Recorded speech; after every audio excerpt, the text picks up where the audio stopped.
Good morning. Whenever I call you friend, I begin to think I understand everything that forever and ever. Good morning. It's Monday. Good morning, good morning.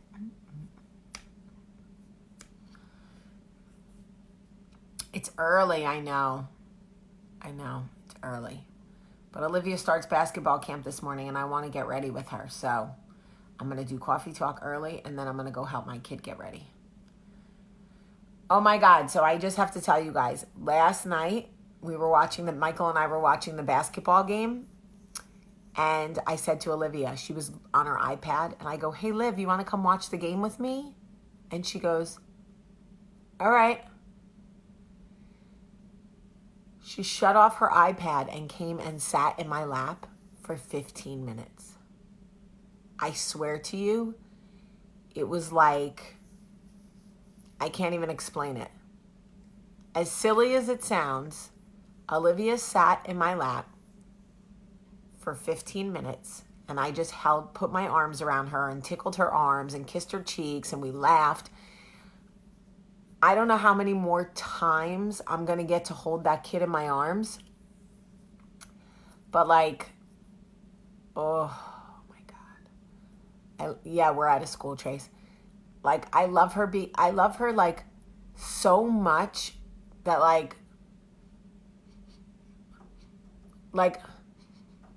can't even explain it. I can smell her. Did you ever see an animal looking for its cub or its baby or something? It's I can't even explain it. There isn't even word. If someone would have told me, I would have been that person. If someone would have been one day your heart is gonna explode because your kid sits in your lap for 15 minutes, I would be like, really? I don't think so. I'm telling you now. She sat in my lap for 15 minutes and it was like a werewolf, like an imprint, you know? How they imprint supposedly or whatever. I was smelling her so I could commit her smell to my memory. And looking at her hands and and she's not that kid. So the fact that she did it for 15 solid minutes until Charlie, I love Charlie, but she's such a pain in my ass. Charlie comes over and she tries to climb in my lap too. And I can't hold the weight of both of them.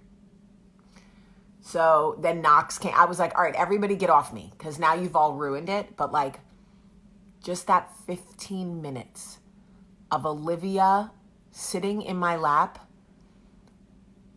I was like, I wanted to remember every shape of her, everything. And now people who probably don't have kids right now are probably going, all right, lady, you're creeping me out. Listen, I'm creeping myself out if I'm being honest. Okay? It's creepy. Anyway.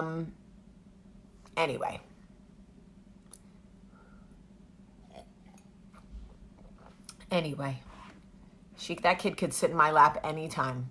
And you know what's so funny is I remember being 11 or 12 and my mom being come sit with me and me being ugh, really, Susan? Come on. So I know it takes a lot for Olivia at that age to come sit in my lap and let me just love on her. And Olivia's the kind of kid where I can't make too big of a deal about it. Because if I'm oh my God, I love you so much. Oh my God. She'll be like Michael. Ugh. Anyway, I want to talk to you guys about shame. This is really important to me.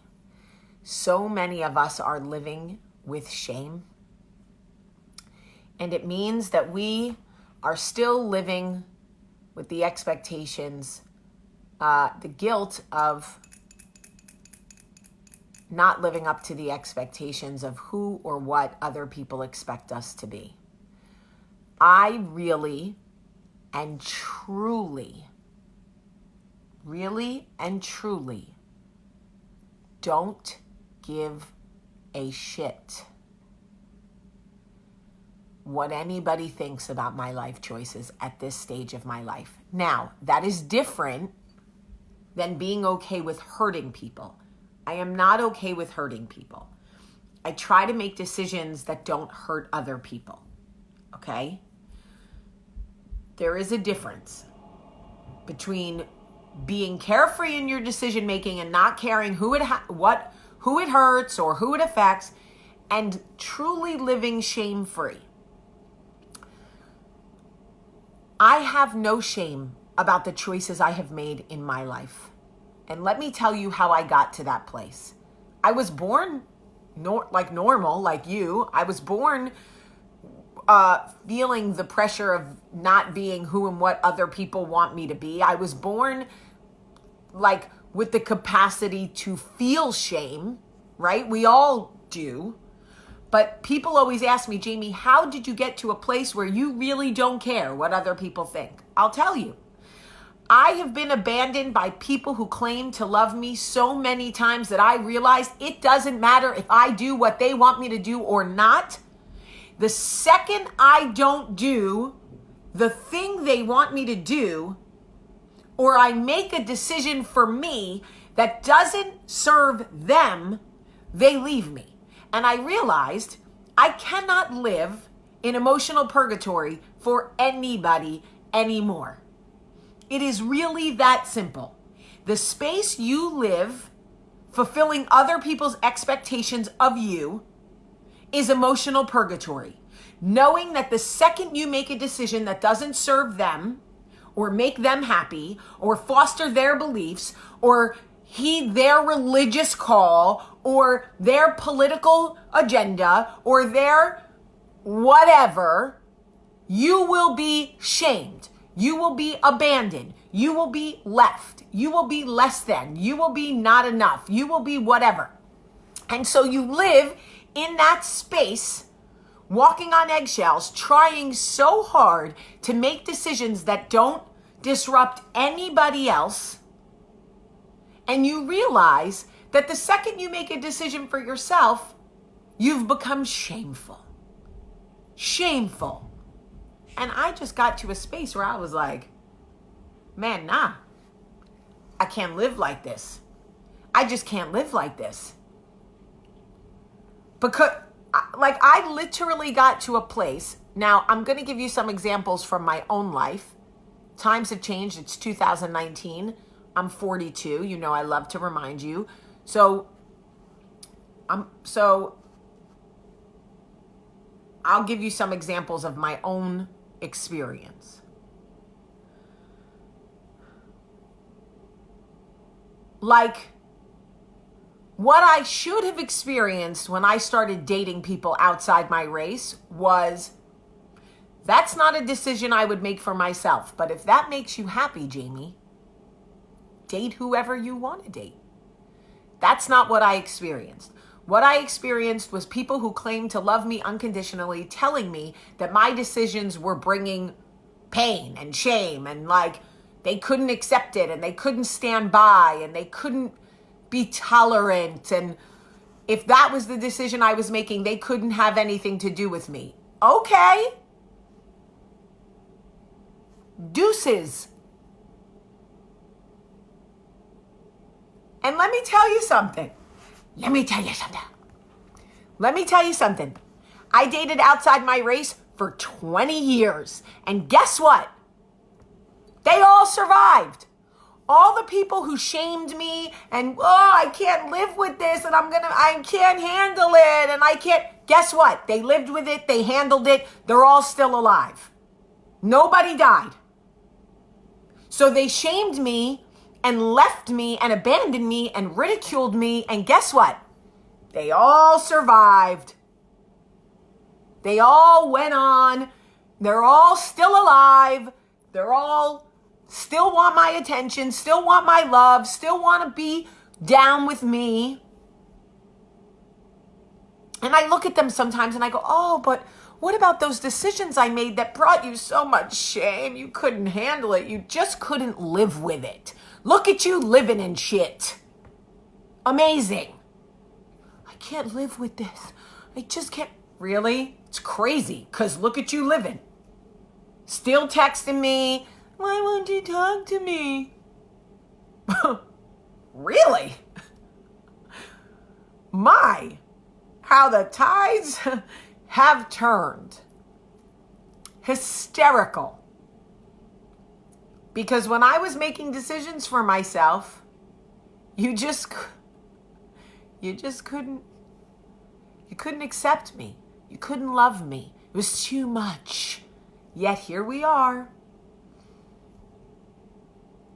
And so people wonder, Jamie, how did you get to a place where you shed yourself of shame? Like nobody can shame you. You feel, because they've all left me and then come back and left me again and come back. And you know what I realized?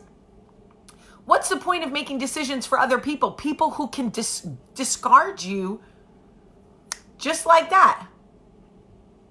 No, hell no. And now because I fit into some box, because I happen to marry a white, straight man and have a bunch of white kids, or whatever decisions I made, right? I'm just using examples from my own life. Other people have shame about other things, not just race, not just LGBTQ or whatever. I'm just using examples from my own life. We're talking about shame, Megan. Right? So now because I made decisions that serve them or their agenda, I'm somehow like a good person, or I don't know. I fit the box, whatever. Come on, stop it. Then when I was dating women, which by the way, I would still do if I was single, just so you know. That wasn't a phase. I've been that way for as long as I can remember. I've always been attracted to men and women. People were like, oh my God, my mother, I'll give Susan this pass. Are you ashamed of having a white family? Yes, very. Don't look at them. The whole point of this is I don't have shame for shit. So I'm definitely not ashamed of my family. No, not at all. I love my white family. Put us in a white commercial. Sullivan's, the other white meat. I would date you too, Megan. One thing I will give Susan, because I do dog on Susan a lot, is that when I dated women, Susan didn't care. She really didn't. Other people did. How is this going to look? It confuses people. One day you're this, one day you're that, one day you're here, one day you're there. It's so unfair. Sipping from your cup till it runneth over. Holy grail. Okay. So, I'm saying, all these people that felt shame about the decisions I was making and how quickly they abandoned me, I realized so I get it. So I can make decisions that serve you and then we're good. But if I make decisions that serve me that you don't agree with, then we're not good.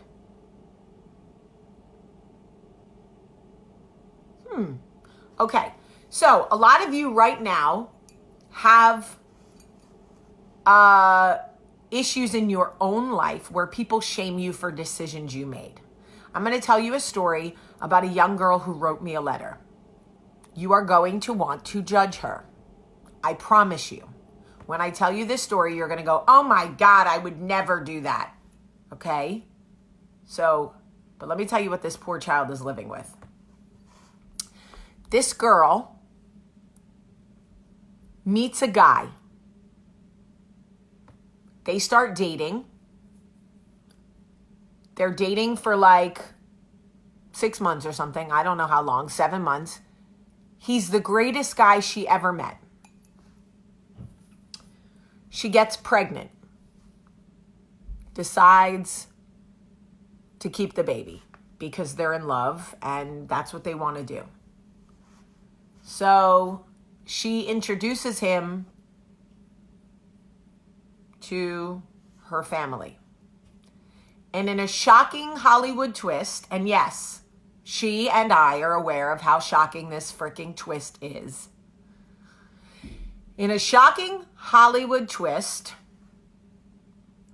she learns and he learns that they are actually cousins, biological cousins. They did not know when they met. They did not know when they dated. They did not know when they got pregnant. Her entire family insisted that she get an abortion and never see him again. Now I understand. You're all going, what? Oh my God, this is gross. How could that? They didn't know. They had no idea. She didn't know her biological father. She had no idea who this young man was to her. Okay? She had a different last name than him. There was no way they could have known. Now she's 3 months pregnant and in love. And her whole family is like, if you have this baby, you will be an abomination to our whole family. We will disown you. The baby will be an abomination, a devil. This is what they're telling this young girl. She's writing me these letters and I basically want to kill myself because I don't even know. I don't judge her. How would I meet Michael and date him for 10 months and get pregnant and not know? And then someone be like, well, y'all are cousins. I would, what? How many? It's only with all this 43andMe and shit that people are starting to figure this stuff out. How? No, they didn't know. Anyway, they went to a doctor who told them that their child could have significant disabilities. They decided to have the baby anyway. They got married. I don't know. Listen, I'll admit, it's a whole issue. They now have 2 kids and their families have totally rejected them.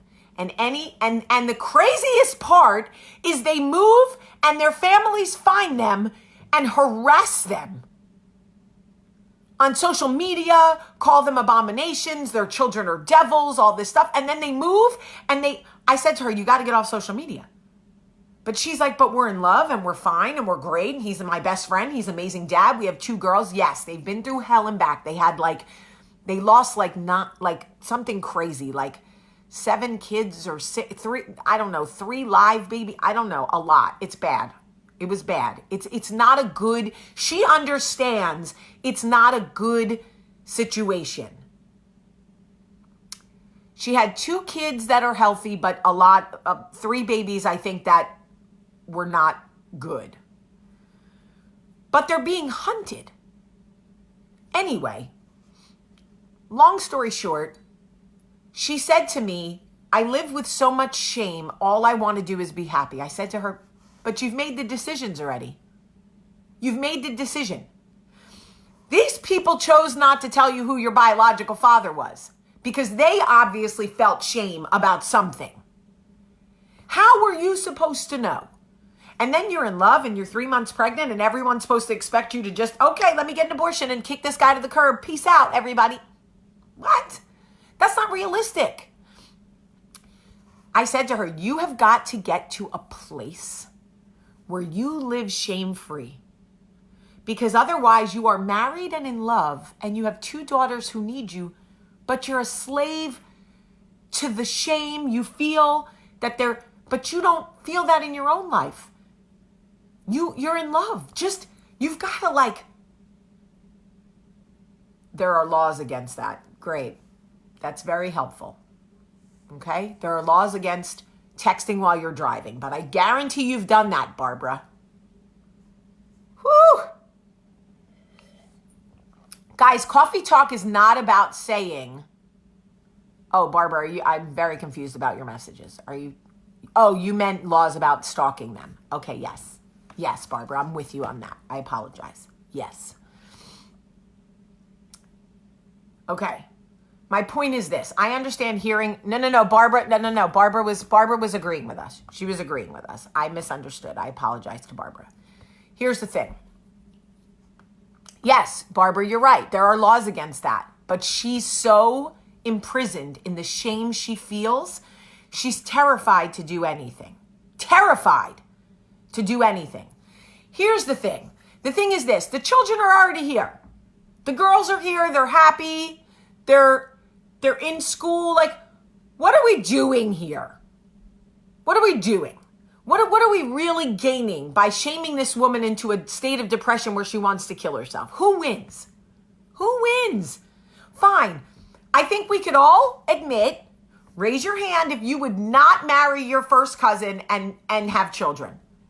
I think we could all say, hey, if I was armed with the knowledge that this person was my first cousin, I probably would not fall in love with them and have babies. Me. But at this point, so this girl will now live cloaked in shame. For what? Who wins? Right? It's a cycle of shame.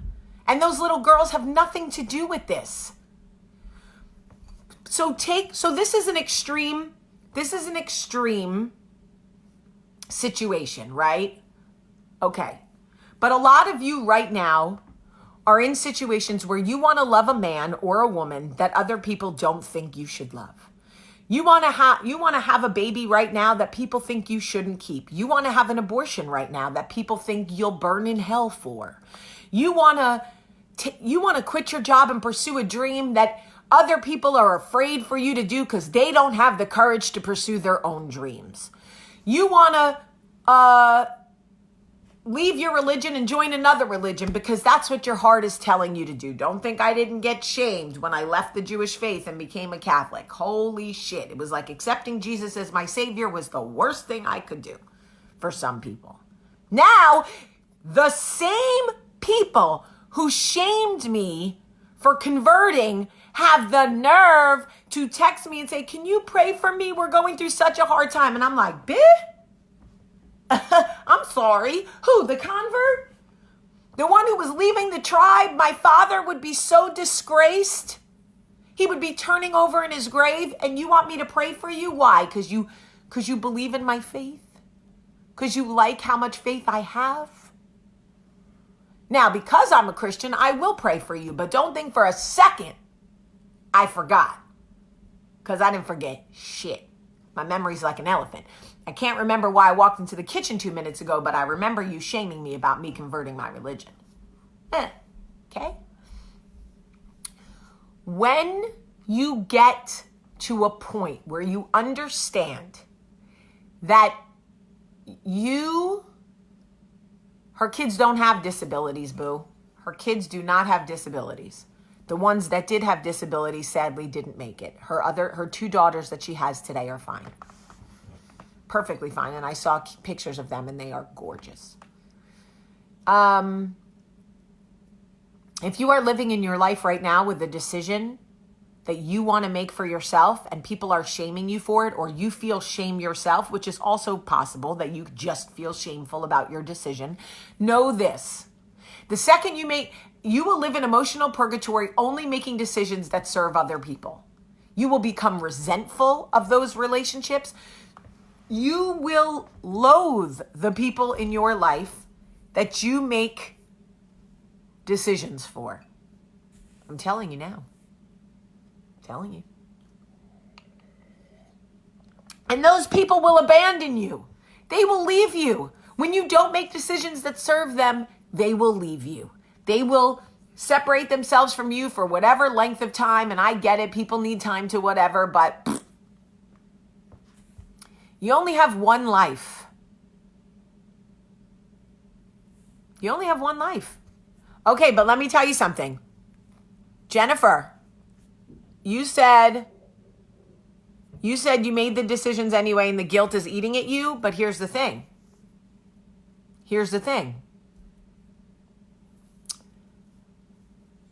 You made the decision yourself. I promise you that when you make decisions for other people, it's 10 times worse. I know you don't believe me right now because you're feeling guilty, but I'm telling you right now, when you make decisions you don't want to make that serve other people, it's 10 times worse.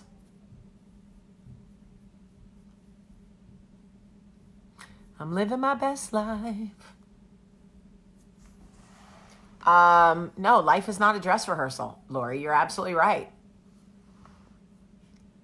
This is it. And, you know,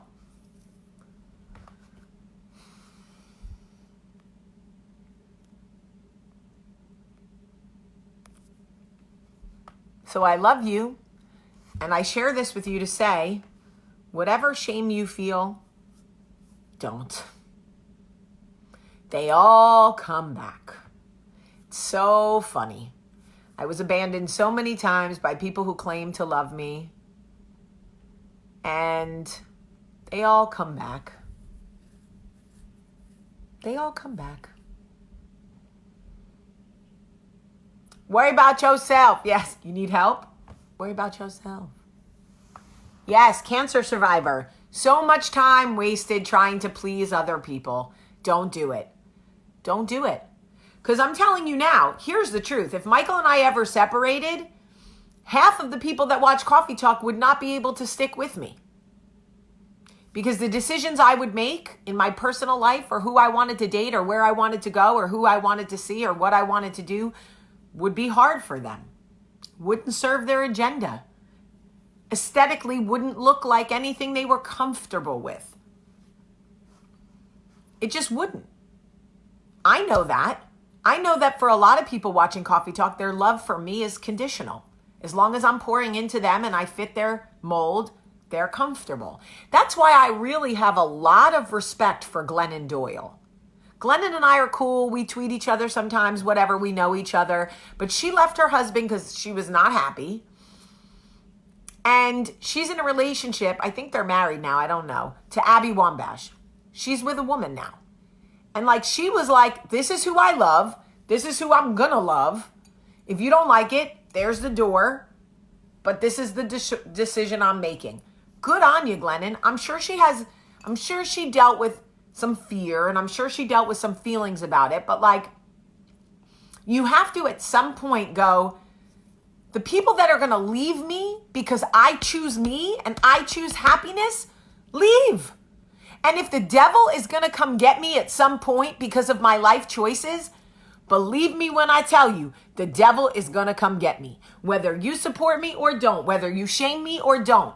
If, I'm not saying he is, if the devil is going to come for me at some point, I really do believe God's going to fight for me harder.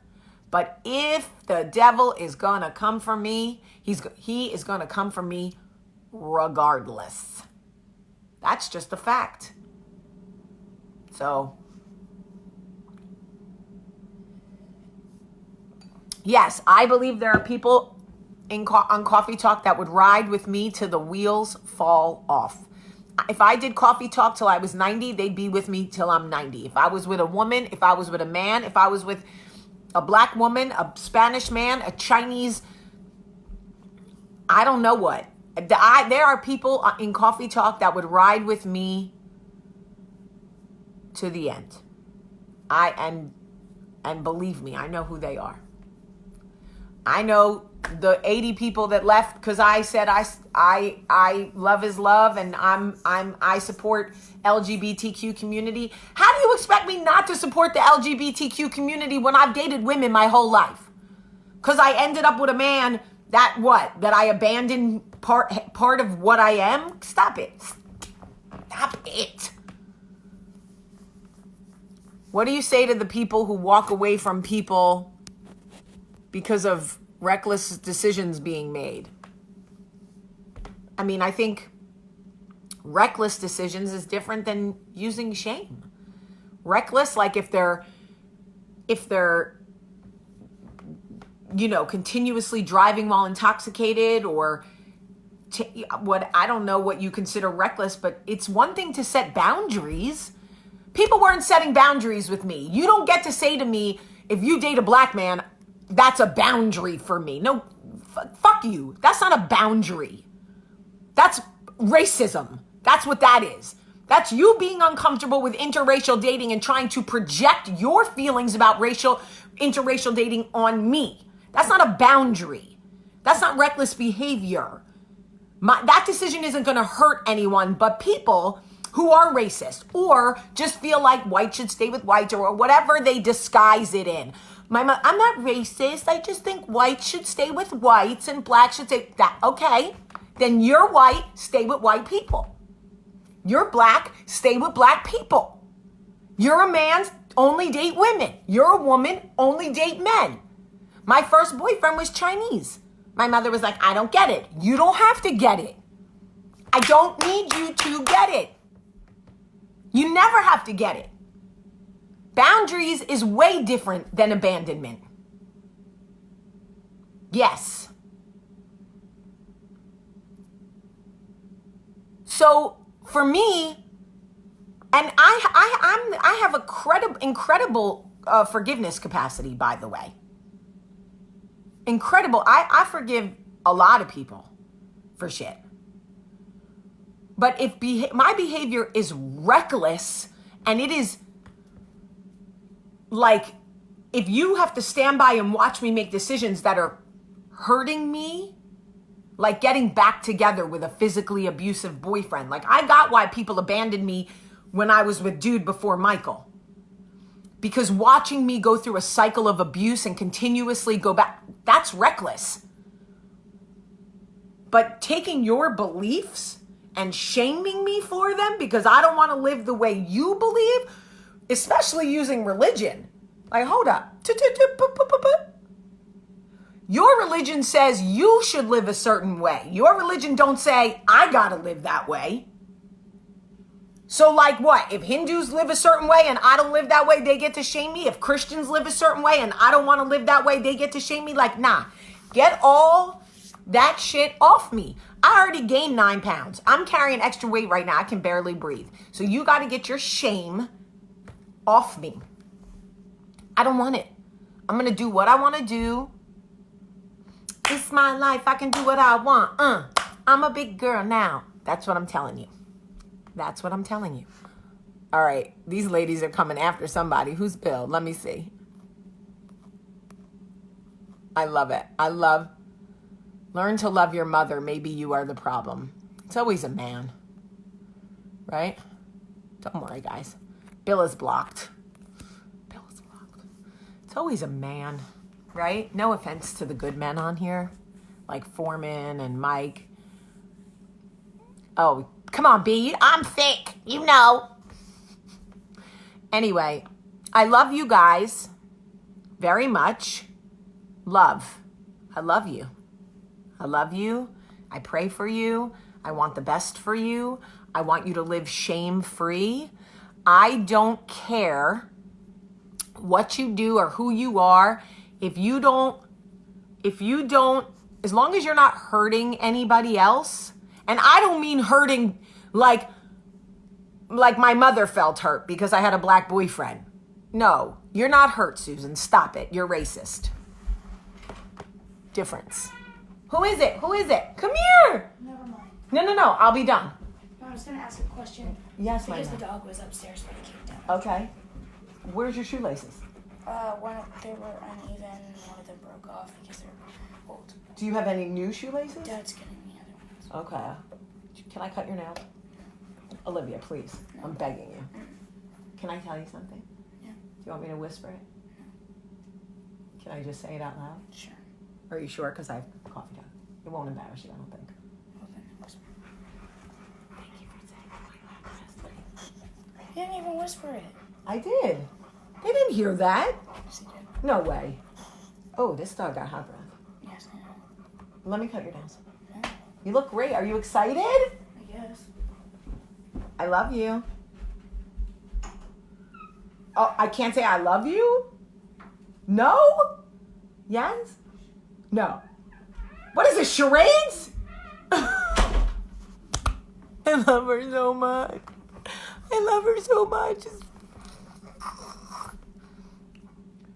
All right, anyway, I love you guys. Let me go get my kid ready for camp. Shut up, Jen. Okay. I love you guys so much. So much. Have a great